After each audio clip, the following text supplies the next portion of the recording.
A letter you were always meant to read. My future wife, before I ever knew your name. I don't know your name yet. That feels strange to admit, because somehow I have known you for a very long time. I have carried you quietly, in pauses, in prayers I didn't know how to finish, in nights where loneliness sat beside me like an unpaid debt of the heart. This letter is not written from a place of arrival.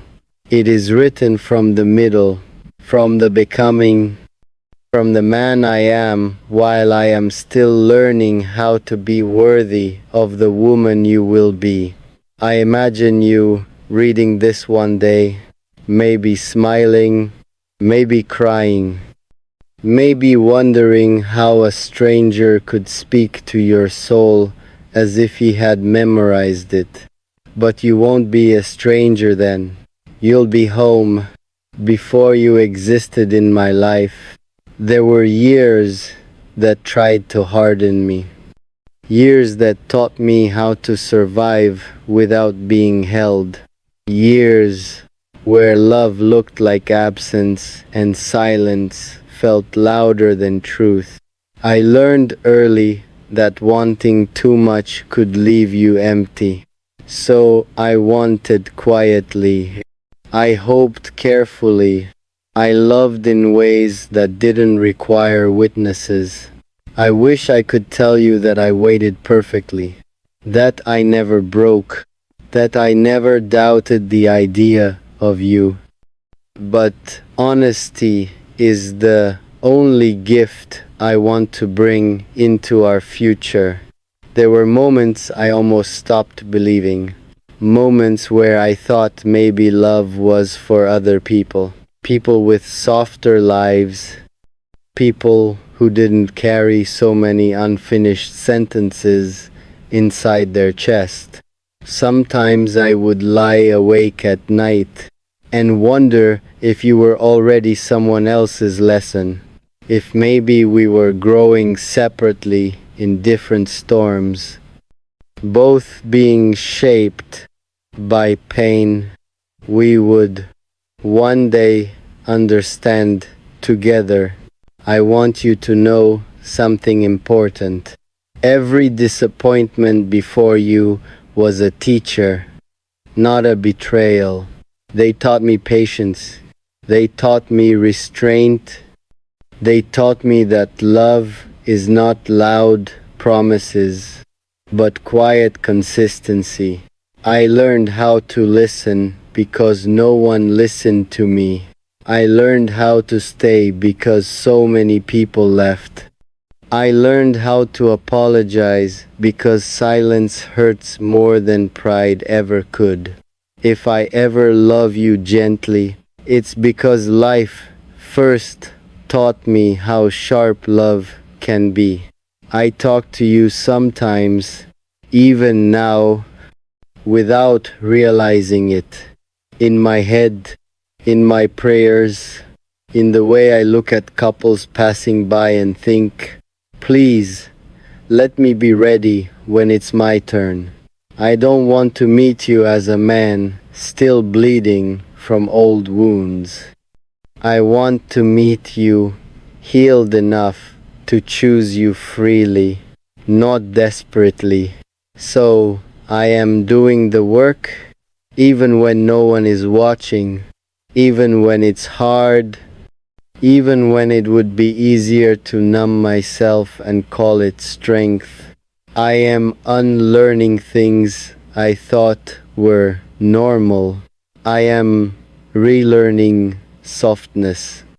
I am teaching myself that love doesn't have to hurt to be real. I want to love you without fear disguised as control, without insecurity pretending to be passion, without ego demanding reassurance every 5 minutes. I want to be safe for you. I want to be the place you rest, not another battlefield you survive. There is so much I want to tell you, and yet I know the best parts will be spoken without words. Like the way I will look at you when you're not trying to be beautiful. Like the silence that won't feel awkward because it's filled with understanding. Like the way my hand will find yours without thinking. I wonder what you are like. Are you patient or learning to be? Are you strong in ways that don't announce themselves?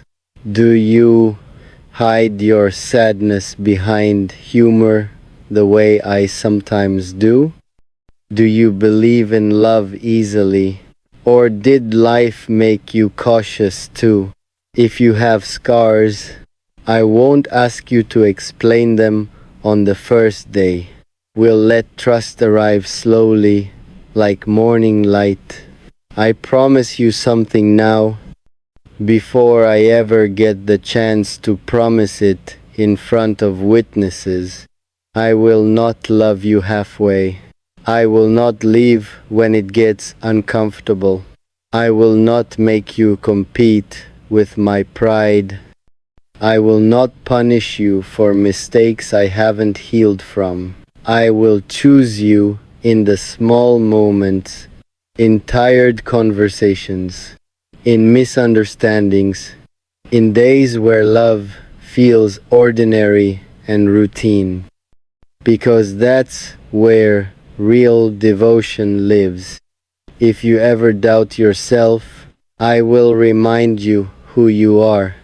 If I ever forget who I am, I hope you remind me too. We will not be perfect, but we will be intentional. I don't expect you to complete me. I am not broken, but I am unfinished. And I believe love is not about completion, but about companionship on the journey. One day, when this letter reaches you, I hope you'll understand something clearly. You were never late. You were never early. You arrived exactly when we were both ready to recognize love without fear. Until then, I am becoming the man who deserves to write your name at the end of this letter. And when I finally do, it won't just be ink. It will be history. When I finally met you, I didn't recognize the moment at first. That's the funny thing about life-changing seconds. They rarely announce themselves. There was no music swelling in the background, no dramatic pause, just a simple moment that felt different.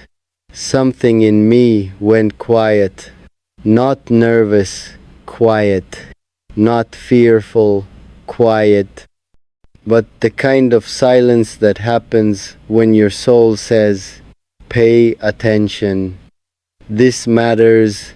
I remember thinking, so this is you, not because you were perfect, not because everything suddenly made sense, but because nothing felt forced. For the first time in a long time, I wasn't performing, I wasn't guarding, I wasn't rehearsing who I needed to be. I was just there, and somehow that was enough. You didn't arrive like a storm, you arrived like relief, the kind that loosens your shoulders without you realizing how tense you've been for years. I noticed small things first. The way you listened without planning your reply, the way you smiled with your eyes before your lips followed, the way your presence didn't demand anything from me. And that scared me, because when you've spent years surviving, peace can feel unfamiliar, almost suspicious. I wondered how long it would take before you saw the parts of me I usually hide, the overthinking, the quiet moods, the moments where old doubts still knock on the door. But you didn't rush me. You didn't interrogate my silence. You didn't mistake my depth for distance. You stayed curious, not demanding, gentle, not careless, present, not possessive, and slowly, without realizing when it happened, I started letting you see me, not the polished version, not the strong only version, but the real one, the one who feels deeply, the one who sometimes carries the weight of yesterday into today, the one who loves fiercely but carefully, because he knows how much love can cost. I remember the first time I laughed with you, not out of politeness, but from the chest. It surprised me, like my body remembered joy before my mind caught up. You didn't try to impress me, and somehow that impressed me the most. You were honest in small ways, consistent in quiet ways. You showed up not loudly but reliably. And I realized something important. Love doesn't always feel like fireworks. Sometimes it feels like exhaling. I began to imagine you in my future, without forcing the picture. You fit there naturally, like a sentence finally finishing itself. There were moments I pulled back, moments where fear whispered, "What if this ends like the others?" But you didn't punish my caution. You met it with patience. You proved over time that reassurance doesn't need to be dramatic. It just needs to be true. I started trusting you, not because you promised forever, but because you were consistent today. That mattered more than words. I saw your flaws. Of course I did. Your stubborn moments, your quiet insecurities, the days when you doubted yourself more than you admitted. And instead of turning away, I leaned in, because suddenly love wasn't about finding someone flawless. It was about finding someone honest. I realized I didn't want to escape into you. I wanted to build with you. There's a difference. You didn't save me. You didn't rescue me.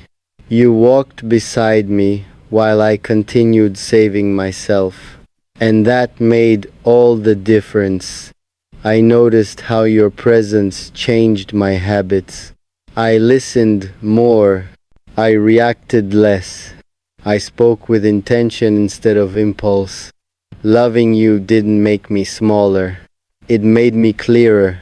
I began choosing my words carefully, not out of fear, but out of respect.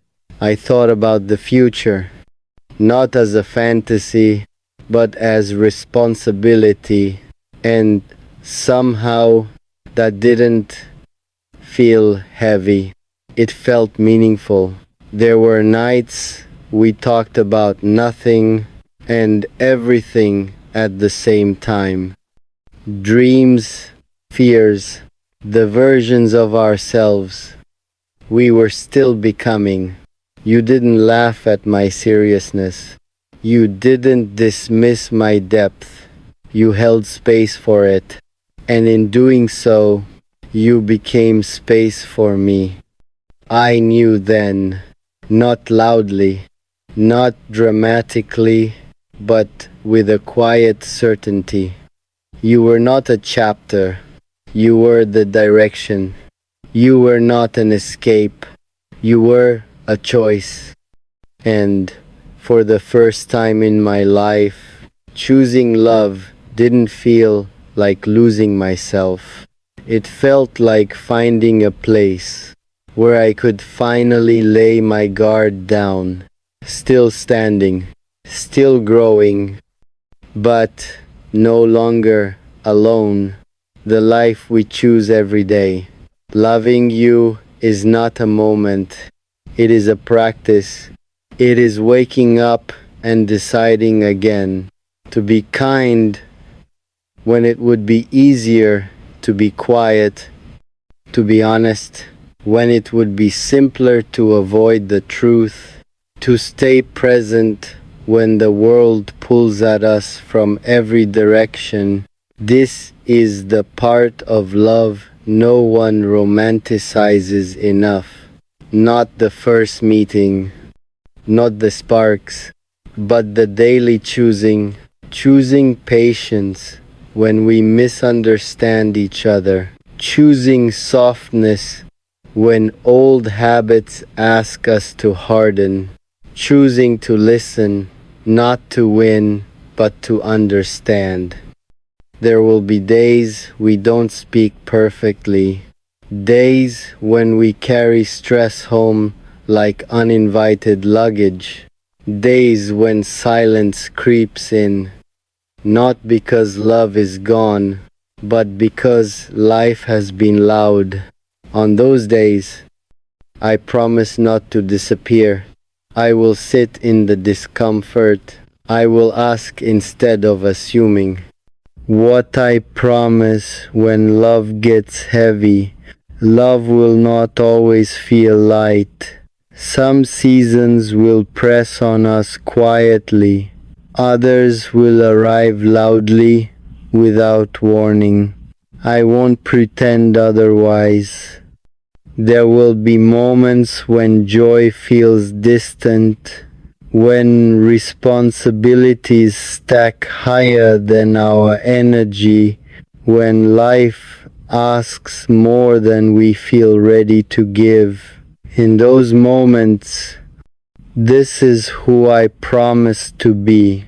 I promise to stay, not in a dramatic way, not with loud declarations, but in the small, stubborn way that matters most. I will stay when conversations are hard, when feelings are messy, when understanding takes effort.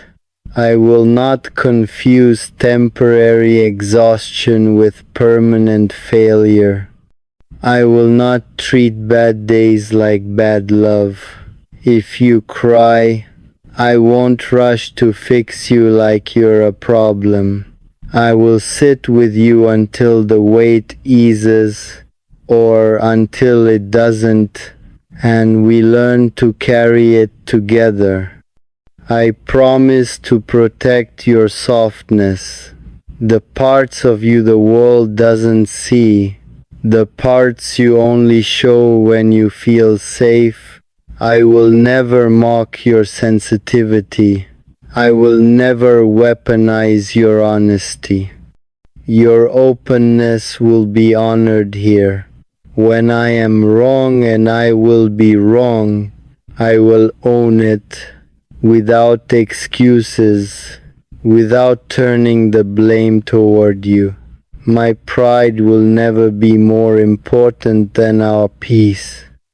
I promise to speak your name with respect, even when you're not in the room, even when we disagree, even when no one would ever know. Loyalty is not just about presence, it's about protection. I will protect what we build from outside noise, from unnecessary comparisons, from the quiet erosion of neglect. I won't stop courting you just because time passes. Love does not expire once it becomes familiar.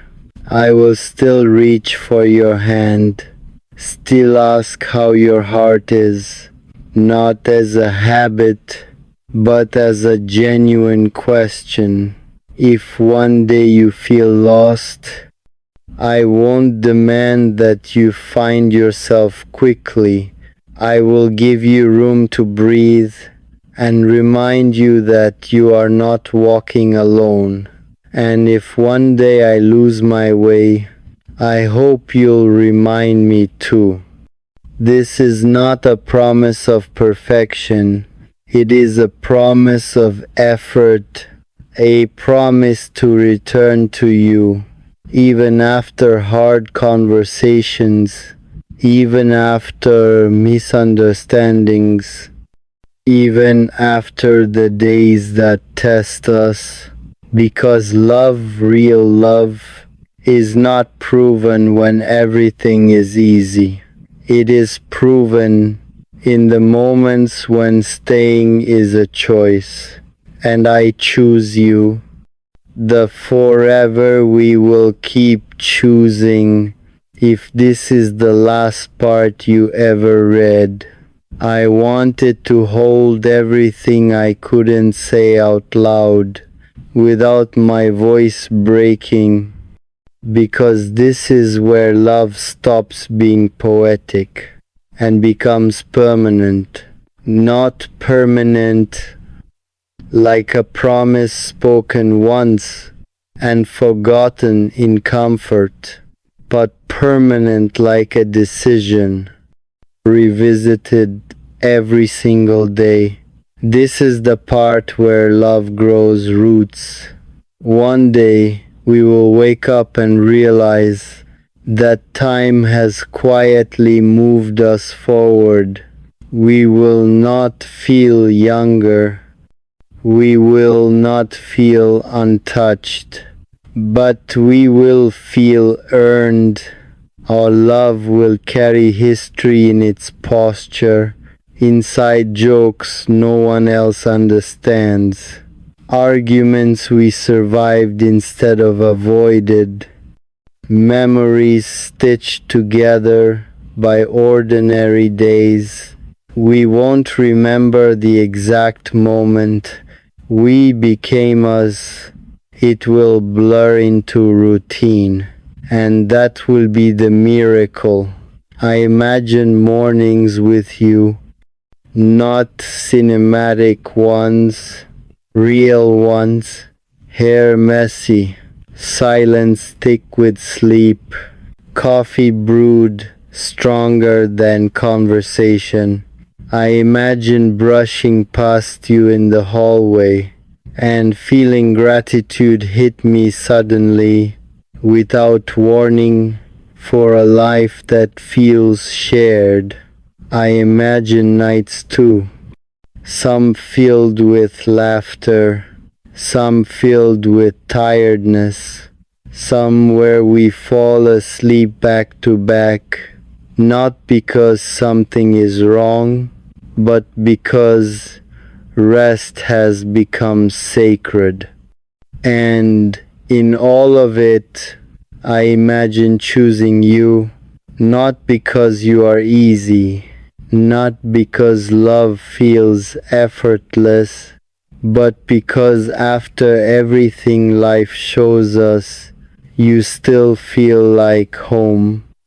There will be moments we question ourselves, moments where the world looks heavy and the future feels uncertain.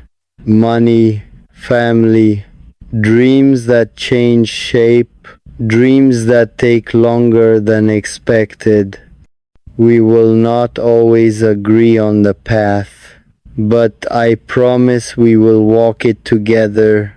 I will not demand that you dream like me. I will not shrink my dreams to keep peace. We will make room for each other's becoming. I want to grow old with you in a way that doesn't feel like settling.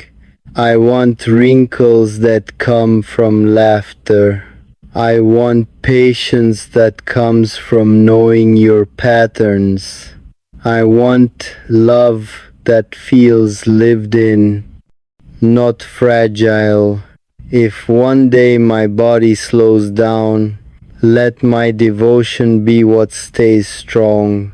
If one day your light dims, let me be the one who remembers how brightly you once shined and reminds you gently we will forgive each other more times than we ever imagined.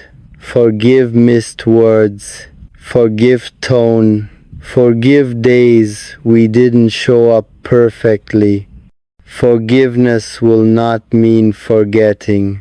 It will mean choosing connection over control.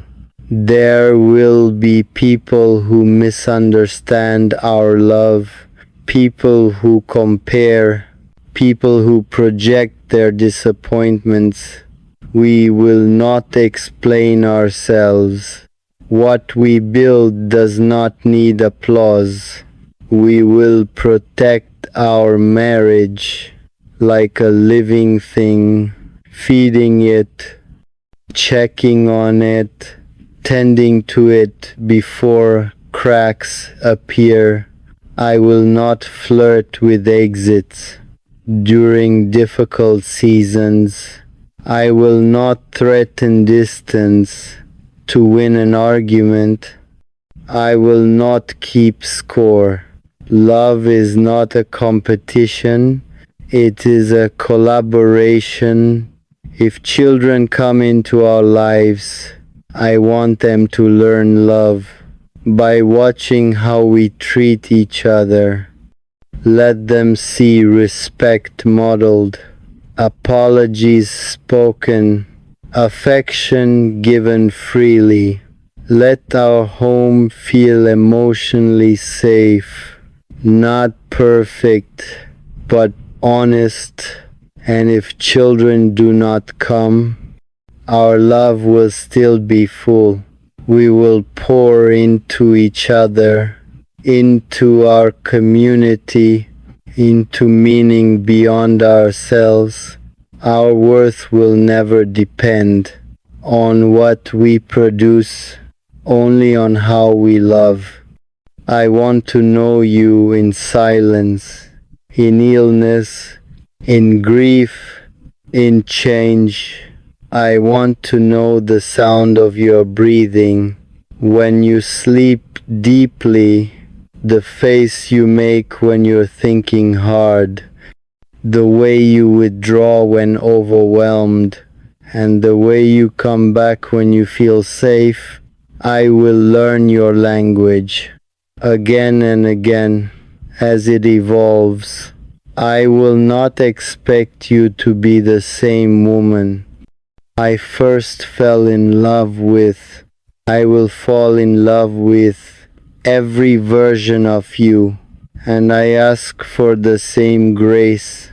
If one day you read this, years into our life together, I hope you smile not because it's romantic, but because it's true, because you recognize us in these words, because we kept choosing even when it was inconvenient, even when it was boring, even when it was hard, especially when it was hard.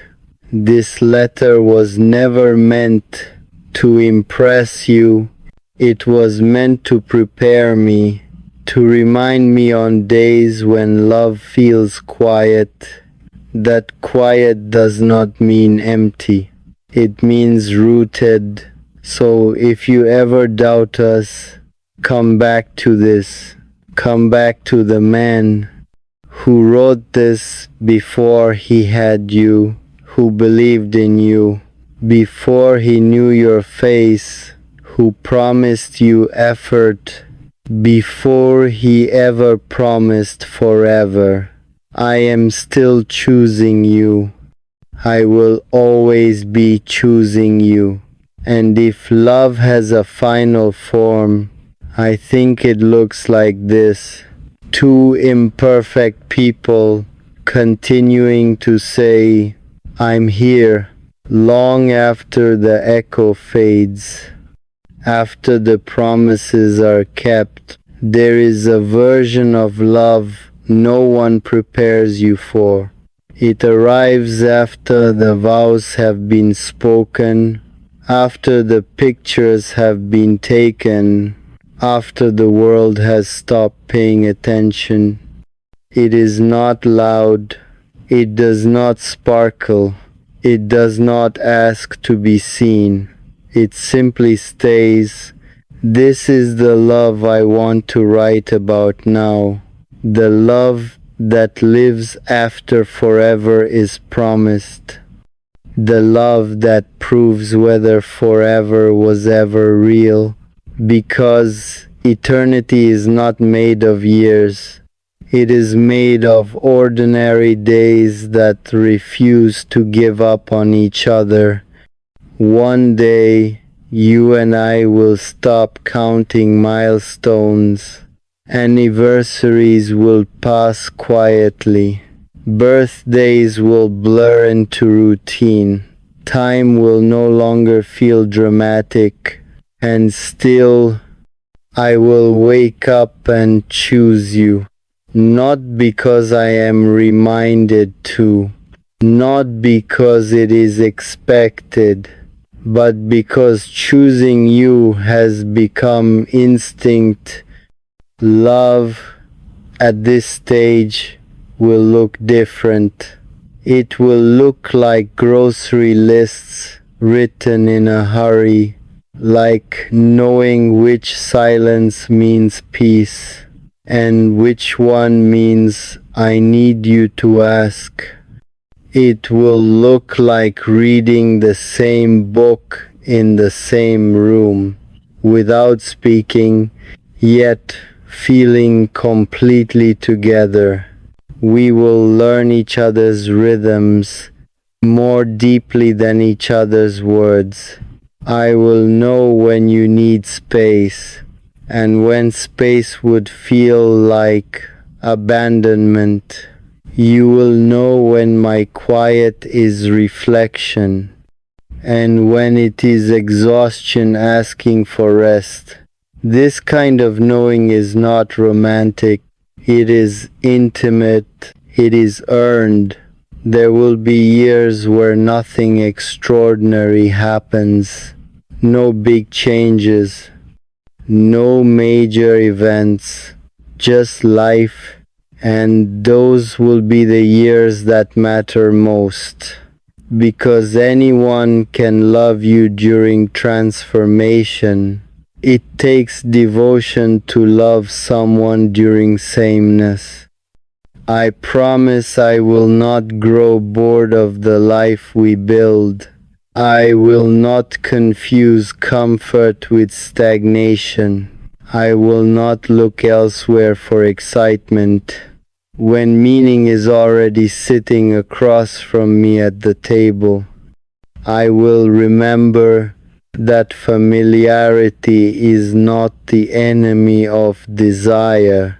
Neglect is. So I will keep noticing you. I will notice the subtle changes in your voice, the way your dreams shift over time, the new fears you don't yet have language for. I will not assume I already know you completely. I will remain a student of your becoming. We will age, slowly at first, then all at once. Our faces will change. Our bodies will carry time differently. Some abilities will leave us quietly.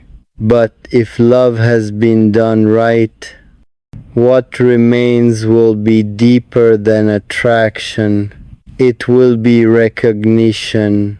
I will look at you one day and see every version you have ever been, standing behind your eyes, and I will feel lucky, not proud, not accomplished, lucky, There will be losses. People we love will leave this world. Dreams we counted on will end unexpectedly. Certainties will collapse without warning. Grief will visit our home. When it does, I will not try to outrun it. I will let it sit with us. I will hold your hand in hospital hallways. I will sit beside you in silence. When words feel disrespectful, I will not demand strength from you.